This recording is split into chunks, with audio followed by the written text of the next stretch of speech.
معزز سامعین گرامی قدر، رمضان سے قبل سیرت النبی کے باب فتح مکہ کو تفصیل سے آپ کے سامنے رکھ چکے ہیں کہ فتح مکہ کے جو واقعات تھے وہ آپ کے سامنے ایک ایک کر کے بیان کیے۔ فتح مکہ کا باب جہاں پہ رسول اللہ صلی اللہ علیہ وسلم کی طرف سے عام معافی کے اعلان کا باب ہے، اور اس کے بعد ایک دم عرب کی کایا پلٹ جانے کا اور تیز رفتاری سے اسلام قبول کرنے کا بیان ہے، وہیں پر صرف اس فتح مکہ کے دوران جو فقہی واقعات پیش آئے وہ بھی بہت اہمیت کے حامل ہیں، اور ان سے اسلام کے اندر مستقل جو اصول قائم ہوئے وہ بھی بڑی اہمیت کے حامل ہیں۔ چونکہ ہم یہ باب پڑھ رہے ہیں تو فقہی مسائل جو ہیں ان کے اوپر بھی تیزی سے ان کا جائزہ لیتے ہیں۔ نمبر ایک کہ حضاب لگانے کے حوالے سے اس سفر کے دوران یہ بات ہمیں سمجھ آئی کہ رسول اللہ صلی اللہ علیہ وسلم نے حضرت ابو بکر کے والد محترم کو کہا کہ ان کے بالوں کو رنگ دیا جائے لیکن کالا نہ لگایا جائے، تو سیاہ رنگ کے علاوہ داڑھی کو، سر کے بالوں کو کسی بھی رنگ سے رنگنا جائز ہے۔ یہاں پہ کچھ مغالطے لوگوں کے دماغ میں آ جاتے ہیں کہ اسلام کے اندر اورنج جو کلر ہے اس کا لباس مسلمان مردوں کے اوپر صراحتاً حرام ہے، سختی سے، کیونکہ شرک کی نشانی ہے، اور اس رنگ کے علاوہ مرد کو ہر رنگ پہننے کی اجازت ہے۔ ہمارے ہاں بعض لوگوں نے جو ٹرانسلیشن اس کی سرخ رنگ کی، وہ درست نہیں ہے، کیونکہ رسول اللہ صلی اللہ علیہ وسلم سے خود سرخ رنگ کا لباس ثابت ہے۔ تو جو منع ہے وہ صرف اورنج ہے، اور پیلا منع نہیں ہے، ناپسندیدہ ضرور ہے لیکن منع نہیں ہے۔ منع صرف مردوں کے لیے ایک ہی کلر ہے، اورنج ہے۔ اب لوگ یہ کہتے ہیں دیکھیں جی اورنج کلر کا لباس منع ہے تو اورنج کلر کی داڑھی بھی منع ہوگی؟ ہرگز نہیں۔ مہندی رنگ ہو، اورنج کلر کی داڑھی ڈائی ہو، لال کلر کی داڑھی ڈائی ہو، ڈارک براؤن تک کی داڑھی ڈائی ہو، لائٹ براؤن کی داڑھی ڈائی ہو، گرے کلر کی داڑھی ڈائی ہو یا بال ڈائی ہو، یہ فقہی مسئلہ ہے، یہ 100% جائز ہے، مستحب ہے، بلکہ رسول اللہ صلی اللہ علیہ وسلم یہ چاہتے ہیں کہ امت کے بوڑھے اپنے بالوں کو رنگ لیں۔ ہاں دوسری باتیں بھی ملتی ہیں کہ اللہ کو سفید بالوں کی حیا آتی ہے، یہ بات بھی درست ہے، لیکن اگر امت حالت جنگ میں ہو تو پھر تو بعد فقہا نے یہاں تک کہہ دیا کہ مسلمان بزرگوں کا داڑھی رنگنا فرض ہے تاکہ کمزور اور بوڑھے زیادہ نظر نہ آئے۔ اور یہ ایک نیچرل بات ہے، فطرتی بات بتاتا ہوں، یہ جو صرف داڑھی کا رنگنا آپ سمجھتے ہیں رسول اللہ کی سنت ہے اور رسول اللہ کا حکم ہے، اس کے پیچھے کوئی کر لیا نہ کیا۔ اللہ کی قسم جو لوگ داڑھی رنگتے ہیں اور اپنے بالوں کو رسول اللہ صلی اللہ علیہ وسلم کی سنت اور حکم کے مطابق اس نیت سے رنگتے ہیں، وہ صرف دکھنے میں جوان نظر نہیں آتے، یہ بات یاد رکھنا، ان کی فطرت میں، ان کی طبیعت میں خود اعتمادی اور جوانی پیدا ہوتی ہے۔ یہ میں آپ کو ایک پتے کی اور نسخے کی بات بتا رہا ہوں۔ ایک آدمی بالکل نوجوان اور اس کے داڑھی کے سارے بال سفید ہو جائیں، وہ اپنے اوپر خواہ بزرگی طاری کر لیتا ہے اور اس کی طبیعت میں بزرگی پیدا ہو جاتی ہے۔ اسی طرح اگر کوئی 80 سال یا 90 سال کا بزرگ بھی داڑھی رنگے گا نا، اس کی طبیعت میں جوانی پیدا ہو جاتی ہے۔ یہ حدیث کی حکمتیں ہوتی ہیں۔ تو یہ بات تو ہمیں رسول اللہ صلی اللہ علیہ وسلم کے سفر سے یہ سمجھ آیا۔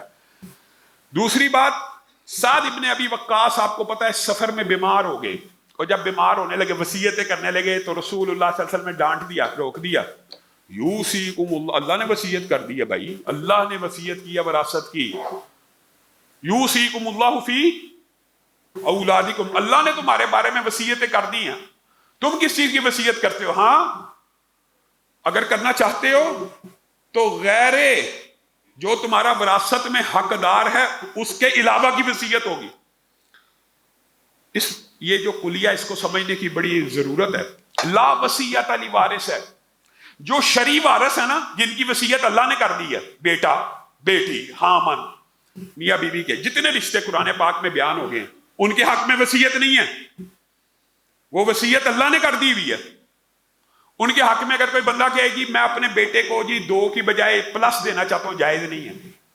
وصیت کس کے لیے ہے؟ غیر وارث کے لیے، اور غیر وارث کے لیے وصیت کرنے کے اوپر آئے بندہ تو سارا ہی غیر وارث کو دے دے، یعنی موت کا وقت آیا تو بندہ کہ اللہ میں ساری جائیداد وصیت کرتا ہوں مسجد کو لگا دی جائے، نہیں قبول،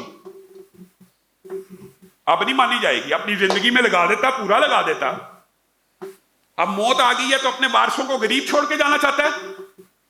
اب تجھے اختیار ہے صرف 33% کا، 33%، بس 33% کا اختیار. کچھ لوگ یہ سمجھتے ہیں جی وارث کے حق میں بھی ہو سکتا ہے. یہ بات یاد رکھنا، وارث کے حق میں 33% بھی نہیں ہے. وارث کے حق میں وہی ہے جو قرآن پاک نے بیان کر دیا بس. ہاں غیر وارث کے حق میں 33% تک وصیت ہو سکتی ہے، اور یہ 33% آپ کو پتا اوریجنل وارث سے بھی بڑا ہوتا ہے. تو اس کا مطلب ہے اللہ نے اتنا اختیار دیا کہ اگر غیر وارث انسان کو کوئی محبوب ہو، پسند ہو، یا انسان کی نیت تو میں مسجد میں یا مدرسے میں دینا چاہتا ہوں، تو وہ وصیت میں بھی 33% سے زائد نہیں دے سکتا. 33% سے زائد کرے گا وہ شرعن وصیت درست نہیں. سفر سے یہ فقہی باب بھی سمجھ آیا، اور سعد بن ابی وقاص گھبرا گئے تھے، آپ کو پتا ہے، تو فٹافٹ وصیتیں کرنے لگے. رسول اللہ صلی اللہ علیہ وسلم نے ڈانٹ کے روک دیا. اب انہی کا ذکر آیا تو انہی صحابی کی وجہ سے ایک اور فقہی باب، وہ بھی بڑی اہمیت کا حامل ہے. ہمیں یہ سمجھ آیا اس سفر کے دوران حضرت سعد بن ابی وقاص نے کلیم کیا کہ فلاں کا بیٹا جو ہے اصل میں حلال کا نہیں ہے، آپ اس کی شکل دیکھ لیں، اس کی شکل ایسی ہے ویسی ہے، تو اس کو میرے حوالے کیا جائے. تو رسول اللہ صلی اللہ علیہ وسلم نے ایک فقہی باب امت کے لیے قیامت تک کے لیے دے دیا. بیٹا اس کا ہے جس کے بستر پہ پیدا ہو. حرام رشتے سے پیدا ہونے والے بچے کی نسبت اس حرامی والد کی طرف نہیں ہوگی. یہ فقہ کا باب ہے اور اجماعی مسئلہ. مثلا ایک میاں بیوی ہے، زندگی گزار رہے ہیں. اب بیوی کا کسی کے ساتھ ریلیشن ہو جائے گا، یا خدا نہ خواستہ اس کے ساتھ ریپ ہو گیا، دونوں باتیں. تو یہ ریپسٹ یا زنا بالرضا کرنے والا یہ کہے کہ یہ بچہ میرا ہے، یہ بات نہیں مانی جائے گی. اور نسب کو اور اس بچے کی حفاظت کو محفوظ کرنے کے لیے اس بچے کی نسبت کس کی طرف ہوگی؟ خامن کی طرف. اوریجنل جو باپ ہے اس کی طرف ہوگی، اگرچہ اس کی شکل مشابہت ہر چیز دوسرے سے کیوں نہ ملتی ہو. یہ باب اتنا طویل ہے، اگر اس کو بیان کیا جائے پورا جمعہ گزر جائے، لیکن آپ اس کی حکمت کو سمجھ رہے ہیں کہ وہ یہ ہے کہ بنیادی طور پہ حرام رشتے سے کوئی نسب، کوئی رشتہ داری، کوئی رحم قائم نہیں ہوتا. حرام کا رشتہ اللہ کے ہاں مبغوض ہے. اگر آپ چاہتے ہیں اس کے ذریعے بھی نسل چلے اور اس کے ذریعے بھی بلدیتوں کے خانے چلے، تو یہ شریعت میں نہیں ہے. اب اٹھائیے ذرا یورپ، مغرب، سارے کے سارے ماحول کا جائزہ لیجیے. جس کے ساتھ افیئر ہے اسی کو باپ لکھوایا جائے گا. بغیر شادی کے بچوں کے باپ پیدا ہوں گے اور بلدیتیں لکھوائی جا رہی ہوں گی. بچہ کس کا؟ جس کے بستر پہ پیدا ہوا اور جس نے پرورش کی، اب اسی کے نام سے پکارا جائے گا، اگرچہ پتہ بھی لگ جائے کہ فلاں کا تھا فلاں کا تھا. یہ اس فتح مکہ کے باب میں یہ بات بھی بڑی وضاحت سے رسول اللہ صلی اللہ علیہ وسلم نے سعد بن ابی وقاص کے مقدمے کو ریجیکٹ کر دیا اور مسترد کر دیا. بلکہ اگلے جو الفاظ ہیں وہ یہ ہیں، زانی کے لیے پتھر ہیں. اگر کوئی بندہ آ کے یہ کلیم کرے میاں بیوی تو وہ تھے لیکن بچہ میرا ہے، تو رسول اللہ صلی اللہ علیہ وسلم نے کیا حکم دیا؟ اس کا بچہ نہیں مانا جائے گا بلکہ اس کو سنسار کر دیا جائے گا. ایسا کلیم کرنے والے کو بھی سنسار کر دیا جائے گا، تاکہ خاندانی رشتے پاکیزگی اور طہارت کی بنیاد کے اوپر چلتے رہیں اور نسب کا سلسلہ محفوظ ہوتا چلا جائے. اسی سفر کے اندر ایک اور فقہی مسئلہ جس کے اوپر امت میں آپ حیران رہ جائیں گے، بڑے زیادہ اقوال ہیں، لیکن جو بات راجح ہے وہ آپ کے سامنے رکھتا ہوں. وہ یہ ہے کہ جو 4 رکعتوں والی نماز ہوگی وہ سفر میں 2 رکعتیں پڑھی جائیں گی. کتنی رکعتیں پڑھی جائیں گی؟ 2. اختلاف امت میں یہ ہے وہ کتنے دن پڑھی جائیں گی. تو رسول اللہ صلی اللہ علیہ وسلم کا یہ سفر بھی اس فقہی باب کو بڑی آسانی سے واضح کر دیتا ہے. اگر تو کوئی بندہ کسی جگہ سفر پہ گیا ہے اور اس کی نیت ہے میں وہاں 4 دن سے زیادہ قیام کروں گا، تو چاہے 1000 کلومیٹر کا سفر کر کے گیا، اس کو مسافر کی سہولت نہیں ملے گی. دوران سفر تو مل رہی ہے، لیکن جب سفر اختتام پذیر ہو گیا، 1000 کلومیٹر کا، 2000 کا، 10,000 کا، جتنا مرضی لمبا سفر ہے، دوران سفر وہ فیسلٹی انجوائے کر رہا ہے. رسول اللہ صلی اللہ علیہ وسلم اور دین کی طرف سے جو تخفیف ہے. لیکن جب بھی اس مقام پہ پہنچا اور اس کا ارادہ کیا ہے میں 4 دن سے زیادہ رہوں گا، اس کی مسافر کی فیسلٹی ختم، اسی دن سے پوری نماز پڑھے گا. اگر اس کا ارادہ ہے میں 4 دن سے کم رہوں گا، اس کی فیسلٹی برقرار ہے. اور اگر وہ گو مگو کا شکار ہے، جو فتح مکہ کا باب ہے کہ میں نے کتنے دن رہنا مجھے نہیں پتا، ہو سکتا ہے پرسوں چلا جاؤں، ہو سکتا ہے کل نکل جاؤں، جیسے ہی معاملہ کلیئر ہوگا نکل جاؤں، ایسے عالم میں وہ 1 سال بھی کسی جگہ رہے مسافر کی فیسلٹی انجوائے کر سکتا ہے. رسول اللہ صلی اللہ علیہ وسلم فتح مکہ میں کتنے دن رہے؟ 19 دن. اور رسول اللہ صلی اللہ علیہ وسلم کی یہ کیفیت تھی، یہ والی کہ آپ کسی بھی وقت نکل سکتے تھے. اور آگے جب ابھی ہم حنین کی بات کریں گے تو اچانک رسول اللہ صلی اللہ علیہ وسلم نکل گئے، کوئی پتہ نہیں تھا، متیقن نہیں تھا کہ میں 4 دن سے زیادہ. یہ راجع بات ہے. جو اس کے اندر اختلاف ہے وہ علماء نے، یہ ہے اختلاف بھی ہے لیکن راجع بات آپ کے سامنے رکھ دی ہے. علماء نے اس سفر سے یہ استدلال کیا کہ سفر کی جو فیسیلیٹیشن ہے وہ 19 دن تک ہو سکتی ہے. یہ بات درست نہیں، اس کی مدت 4 دن ہی ہے. اور مسح کی جو مدت 3 دن، وضو وغیرہ کے احکامات آپ سب لوگ ماشاءاللہ اب علم عام ہو گیا. اس لیے فیسیلیٹی جو سفر کی ملے گی وہ صرف 4 دن تک بس. اس کے بعد ہاں جیسے آپ کو پتا گو مگو کی کیفیت ہے تو وہ انجوائے کر سکتا ہے، ورنہ یہ باب یہاں تک ہے. اور یہاں پہ اسی فتح مکہ کے اندر ایک فقہی باب یہ بھی پیش آیا کہ رسول اللہ صلی اللہ علیہ وسلم نے حاتب بن ابی بلتہ والا واقعہ آپ کے سامنے میں نے فتح مکہ کے باب میں رکھا تھا کہ عورت کی تلاشی لی اور وہاں پہ سیدنا زبیر اور مقداد اور حضرت علی نے کہا تھا لَتُخْرِجِنَّ الْكِتَابِ، نکال دے رسالہ، نکال دے خط، او لَنُنْكِيَنَّ الثِّيَابَ، ہم تیرے کپڑوں کو اتار دیں گے. تو رسول اللہ صلی اللہ علیہ وسلم کے ان صحابہ کے طرز عمل سے یہ بات ثابت ہوئی کہ اگر عورت دشمن ہو اور اس کی جامہ تلاشی لینا مقصود ہو اور کوئی عورت اویلیبل نہ ہو تو مسلمان اپنی سرحدوں کی، اپنی ریاست کی اور اپنے وطن کی حفاظت کے لیے اس کی جامہ تلاشی لے سکتے ہیں. یہاں پہ انہوں نے لی نہیں ہے، لیکن یہ جو الفاظ ہیں یہ اس بات کے اوپر فقہی طور پہ دلالت کرتے ہیں کہ مجرمہ عورت ہو اور وہ مسلمانوں کے خلاف جنگ لڑی ہی ہو اور اس نے کوئی ہتھیار چھپایا ہو، اس کی جامہ تلاشی لی جا سکتی ہے. اور اسی مقدمے کے اندر یہ بات بھی سمجھ آتی ہے کہ جو حاکم وقت ہوتا ہے وہ جاسوس کو قتل کرے یا معاف کرے، یہ اختیار ہے. گویا جاسوسی بھی فقہی طور پہ جاسوسی بھی ایک ایسا جرم ہے، ورنہ تو آپ کو پتہ ہی ہے نا کہ قتل کے بدلے میں قتل ہے. اور یہ معروف بات ہے دیت کے اوپر یا قصاص کے اوپر جو مقدمات ہوتے ہیں کہ کسی انسان کو کیوں قتل کیا جا سکتا ہے. وہ جو وجوہات ہیں وہ آپ لوگ جانتے ہیں. اگر ڈاکو ہو، آدمی ریپسٹ ہو، مجرم ہو، قتل کرنے والا ہو، ان کو قتل کیا جائے گا. بچوں کا اغوا کرنے والا، یعنی فتنہ فساد، بڑے جرائم کرنے والوں کو قتل کیا جاتا ہے. تو یہاں پہ جو جاسوسی ہے وہ بھی بڑے جرائم میں شامل ہے اسلامی ریاست کے خلاف. اس لیے جو جاسوس ہوتا ہے اس کو قتل کرنا شریعت اسلامیہ میں امام کی ثوابدید یعنی حاکم کی ثوابدید کے اوپر ہوتا ہے کہ وہ چاہے اس کو قتل کر دے اور چاہے اس کو چھوڑ دے.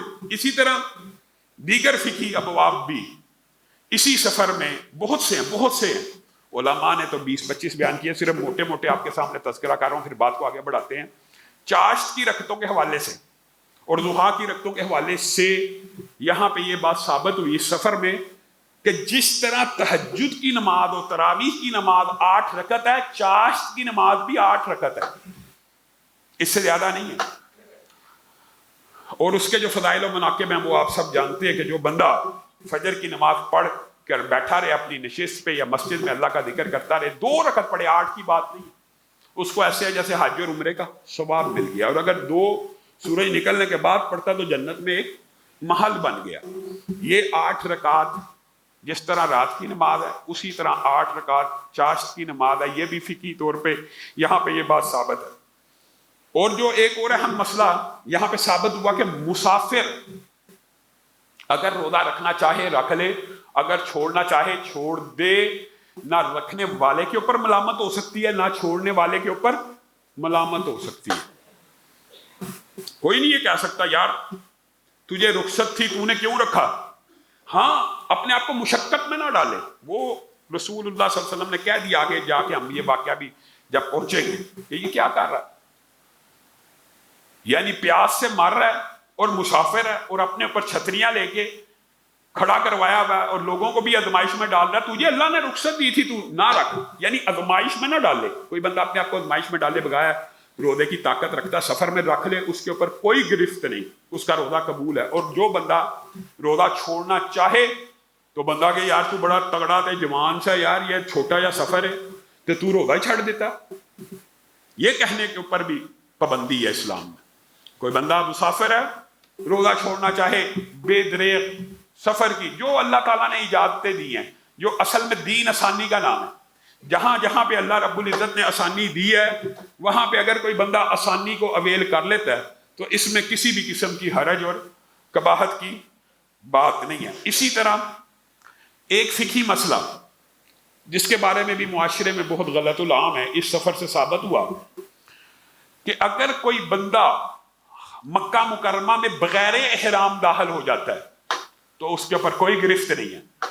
لوگ یہ کہتے ہیں یار مکہ میں بغیر عمرے کے, ہمارے برِ صغیر میں یہ بڑا ٹرینڈ ہو یار گیا اس نے احرام ہی نہیں پہنا, بھائی اس نے نہیں کی عمرے کی نیت. یعنی مکہ میں داخل ہونے کے لیے یہ بات ضروری نہیں ہے کہ بندے نے عمرے کی نیت کی ہو, یہ شرط ہی نہیں ہے. یہ شرطیں ہم نے گڑی ہوئی ہیں برِ صغیر کے لوگوں نے, ہے ہی نہیں. اس سفر سے صاف ثابت ہوا امامہ پہن کے رسول اللہ صلی اللہ علیہ وسلم خود داخل ہوئے. وہ پورا واقعہ آپ کے سامنے جب رکھا, گردن کو جھکائے ہوئے تو بغیر احرام داخل ہوئے. گویا احرام پہننا یا عمرے کی نیت کرنا شرط نہیں ہے, لیکن علماء نے یہ ضرور کہا کہ آپ جا رہے ہیں اور عمرے میں کتنا کو وقت لگتا ہے تو آپ اس نیت سے احرام باندھ لیں, اے اللہ یہ اس نیت سے باندھا ہے, اگر موقع مل گیا تو کر لوں گا, جہاں تو مجھے روک دے گا اتار دوں گا. تو پھر تو دم بھی نہیں پڑتا, پھر دم بھی نہیں پڑتا. اگر اس نیت سے احرام پہن لیا جائے تو بنیادی طور پہ احرام کا پہننا بھی خانہ کعبہ میں یا مکہ مکرمہ میں داخل ہونے کی شرط نہیں ہے. یہ وہ چند فقہی ابواب ہیں.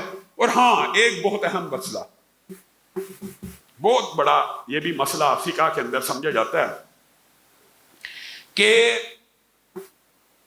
ایک مسلمہ ہے اور ایک غیر مسلم, دونوں نے شادی کی. جب وہ دونوں مشرک تھے, دونوں کافر تھے, اب ان میں سے ایک بیوی مسلمان ہو گئی ہے تو نکاح کا کیا بنے گا؟ تو حضرت اکرمہ بن ابی جہل اور صفوان بن امیہ کا جو واقعہ فتح مکہ میں آپ کے سامنے دونوں کے قبول اسلام کا واقعہ رکھ چکا ہوں. اس فقہی باب سے یہ بات سمجھ آتی ہے کہ اگر عورت مسلمان ہو جائے اور مرد مشرک رہے تو اس عورت کی عدت اسی دن سے شروع ہو جاتی ہے جس دن یہ مسلمان کلمہ پڑھ کے مسلمان ہوئی, اسی دن سے عدت شروع ہو گئی. اس سے برائے رحم بھی تو ایک علت ہے نا, وہ تو عدت ہونی ہے. وہ عدت شروع ہو گئی اگر دوران عدت خامد مسلمان ہو گیا تو وہ نکاح ویلڈ ہو جائے گا کہ وہ بھی مسلمان ہو گیا اور دوران عدت ہوا تو وہ آپس میں مل لیں گے, نکاح ویلڈ. اگر عدت کے بعد ہوا تو نئے سرے سے نکاح کرنا پڑے گا. یہ بات یاد رکھیے گا کہ رسول, یا اس میں آپ کو پتہ ہے اختلاف موجود ہے فقہا کا, لیکن میں آپ کے سامنے راجح بات رکھ رہا ہوں اور حدیث سے ثابت ہے کہ یہاں پہ صفوان بن امیہ اور اکرمہ بن ابی جہل کی دونوں کی بیویاں مسلمان ہو گئی تھی, اور دونوں کی بیویاں مسلمان ہوئی تو دوران عدت دونوں کے خامند مسلمان ہوئے ہیں, دونوں کے. تو رسول اللہ صلی اللہ علیہ وسلم نے ان کو نئے سرے سے نکاح کا حکم نہیں دیا اور ان کا معاملہ اسی عدت کے اندر عام نکاح کے معاملات کے اندر طے پا گیا. یہاں سے ایک بہت بڑا فقہ کا باب نکلتا ہے جس سے ہم غافل ہیں. ہم الزام تو لگا دیتے ہیں لوگوں کے اوپر, لیکن یہاں سے یہ بات سمجھ آتی ہے یہ جو نکاح کا کنٹریکٹ ہوتا ہے نا, نکاح کا معاہدہ, یہ کسی بھی مذہب کا ہو, جب اعلان ہو جائے, جب معاشرے میں ایگزسٹ کر جائے تو اس کو زنا نہیں کہا جائے گا. کیا مطلب ہے اس بات کا؟ اس بات کا مطلب ہے ایک عیسائی مرد اور عیسائی عورت جس بھی طریقے سے نکاح کرتے ہیں وہ نکاح ہے, وہ زنا نہیں ہے. یہودی کرے وہ بھی نکاح ہے, مشرک کرے وہ بھی نکاح ہے. ہم کہہ دیتے ہیں جی زنا ہے, زنا نہیں ہے, وہ نکاح ہے. بلکہ رسول اللہ صلی اللہ علیہ وسلم نے یہاں دیکھیے کہ مشرک نے ایک مشرکہ سے نکاح کیا اور اس کے بعد وہ مسلمان ہو گئی اور رسول اللہ نے نکاح بھی نہیں دہرایا. یہاں پہ کسی سے ہاتھ ملا لیا جائے، فتوے موجود ہیں کہ نہیں؟ بابی نال ہاتھ ملاؤ گے تو نکاح ٹوٹ جائے گا، نئے سرے سے پڑھانا پڑے گا. یہاں پہ رسول اللہ صلی اللہ علیہ وسلم نے دوران عدت اسلام قبول کرنے کے اوپر نئے سرے سے نکاح نہیں پڑھوایا. یہ چند واقعات فقہی جو میں سمجھتا ہوں کہ ہر بندہ مسلم کو اس طرح کے مسائل کے حوالے سے بھی واقفیت اور آگاہی ہونی چاہیے. اب آگے بڑھتے ہیں. رسول اللہ صلی اللہ علیہ وسلم جب فتح مکہ سے فارغ ہوئے تو حوازن اور بنو ثقیف، بعض بنو ثقیف بھی کہتے ہیں، ناموں کے اندر اعراب کا مسئلہ نہیں ہوتا، لیکن اتنی بھی فحش غلطی نہیں ہونی چاہیے. بہرحال حوازن نے اور ثقیف نے جب رسول اللہ چلے ہی تھے نا مدینہ سے، یہ سمجھا تھا کہ رسول اللہ صلی اللہ علیہ وسلم ہم پہ حملہ آور ہونے آئے ہیں. لیکن جب رسول اللہ صلی اللہ علیہ وسلم نے مکہ کی طرف اپنا رخ کیا تو وہ مطمئن ہو گئے. لیکن جیسے ہی ان کو خبر ملی کہ مکہ فتح ہو گیا، یہ عربوں کے لیے ایک بہت بڑا شوق بھی تھا، شاکنگ نیوز تھی. جیسے میں نے آپ کو کہا اس نیوز سے اکثر عرب نے ہدایت پکڑی تو بعض شاکڈ بھی ہو گئے، بعض کے دلوں کو دھچکا بھی لگا. اکثر نے ہدایت یہ پکڑی یہ وہ مکہ ہے جس کی حفاظت، یہ وہ خانہ کعبہ ہے، یہ وہ بیت اللہ جس کی حفاظت اللہ خود کرتا ہے. ابرہا کا حملہ ہوا تھا تو اللہ نے آسمان سے ابابیلوں کو بھیج دیا تھا، ہاتھی والوں کا لشکر تباہ ہو گیا تھا. تو رسول اللہ نے اگر فتح کر لیا تو رسول اللہ حق کے اوپر ہے. ایک تو وہ طبقہ تھا جس نے بہت بڑی تعداد میں اسلام قبول کیا، اور ایک یہ طبقہ تھا حوازن وغیرہ کا، یہ جنگجو لوگ تھے. انہوں نے کہا یار وہ بیت اللہ کے متولی، عبادت گزار، نہ جنگجو نہ لڑنے والے، رسول اللہ نے ان کے اوپر حملہ کر کے فتح لے لیا. تو گویا رسول ان کا یہ گمان تھا. صحیح سند سے یہ بات ثابت ہے کہ رسول اللہ صلی اللہ علیہ وسلم نے غیر جنگجو قوم کے اوپر فتح حاصل کی. حالانکہ آپ کو پتا وہ ابو جہل، بدر، احد سب آپ کے سامنے رکھ دو، جنگجو تھے. لیکن انہوں نے یہ پراپیگنڈا کیا وہ لڑتے ہی نہیں ہیں، وہ بیت اللہ کے متولی تھے، ان کو لڑنا آتا ہی نہیں. تو مالک بن عوف نے یہ پراپیگنڈا کیا اور انہوں نے کہا رسول اللہ صلی اللہ علیہ وسلم کے ساتھ ابھی جنگ ہوئی نہیں، ان کو پتہ ہی نہیں جنگ کہتے کس کو ہیں، ان سے کبھی دلیر لوگ جنگجو لوگ لڑے ہی نہیں. تو اس نے اپنی دونوں قبیلوں کو، حوازن کو، ثقیف کو، اپنے حلیفوں کو اکٹھا کیا اور کہا کہ اگر ہم اس موقع سے فائدہ اٹھائیں تو ہم رسول اللہ کے اوپر جا کے حملہ کر دیں اور ان کو تحقیق کر دیں تو یقیناً ہم فتح حاصل کریں گے. یہ مشورہ تو اس کا بہرحال نہیں مانا گیا.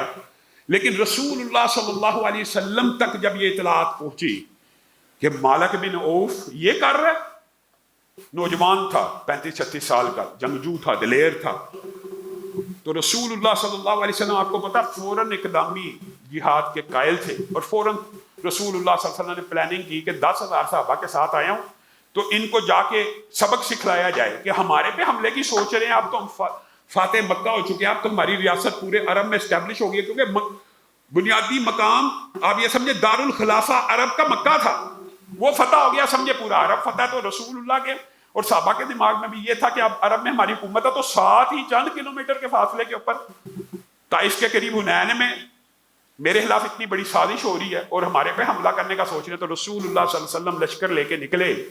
تو رسول اللہ صلی اللہ علیہ وسلم کا لشکر جب مکہ میں داخل ہوئے تھا کتنے بندوں کا تھا؟ 10,000. یہاں سے جب حنین نکلے تو کتنے بندوں کا تھا؟ 12,000.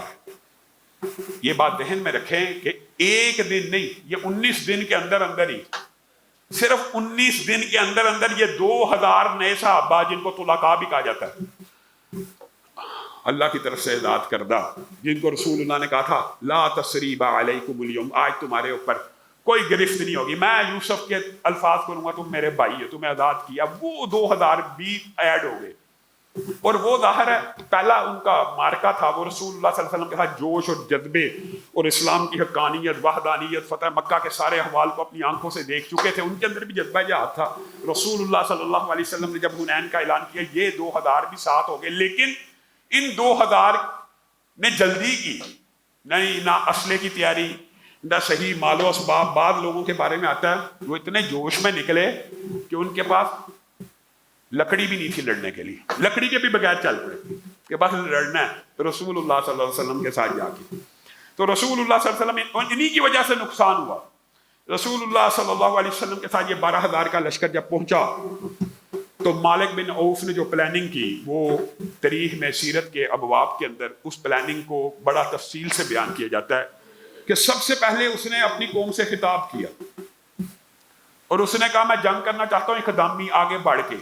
درید بن سما جو ان کا بوڑھا جرنیل تھا، 80 سال پلس اس کی عمر تھی، اس نے کہا نہ بنو کلاب تیرے ساتھ ہے اور نہ دوسرا قبیلہ تیرے ساتھ ہے، تو بنو کعب اور کلاب دونوں ہی تیرے ساتھ نہیں جو جنگجو اور بہادر ہیں.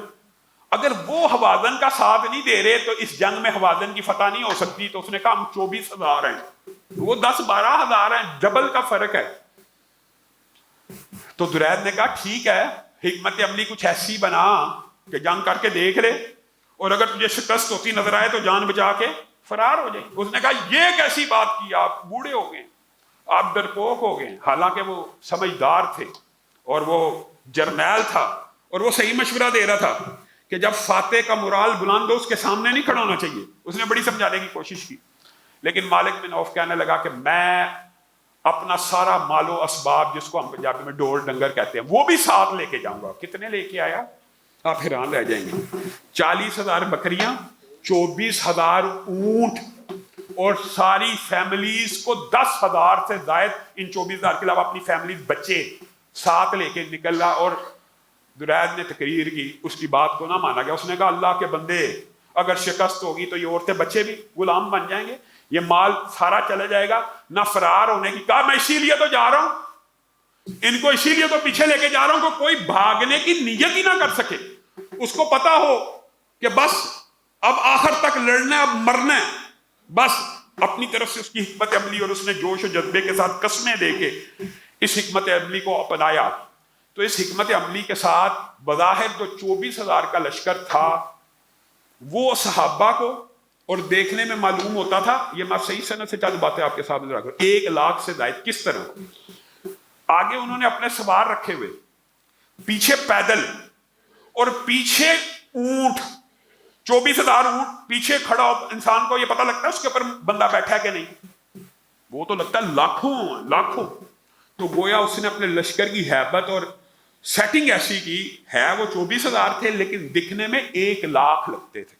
اور یہاں پہ رسول اللہ صلی اللہ علیہ وسلم کے ساتھ آپ کو بتایا وہ بھی چلے گئے جن کے ہاتھ میں لاٹھی بھی نہیں تھی، لکڑی بھی نہیں تھی اور سواریاں بھی کم تھی. رسول اللہ صلی اللہ علیہ وسلم نے زریں چند عاریتاً لی تھی. اس حوالے سے اپنی بات کو انشاءاللہ آئندہ آنے والے خطبے میں حنین کے اس مارکے کے حوالے سے اپنی بات کو جاری رکھیں گے. اللہ رب العزت جو کہا گیا، جو سنا گیا، اس کو سمجھنے کی توفیق عنایت فرمائے.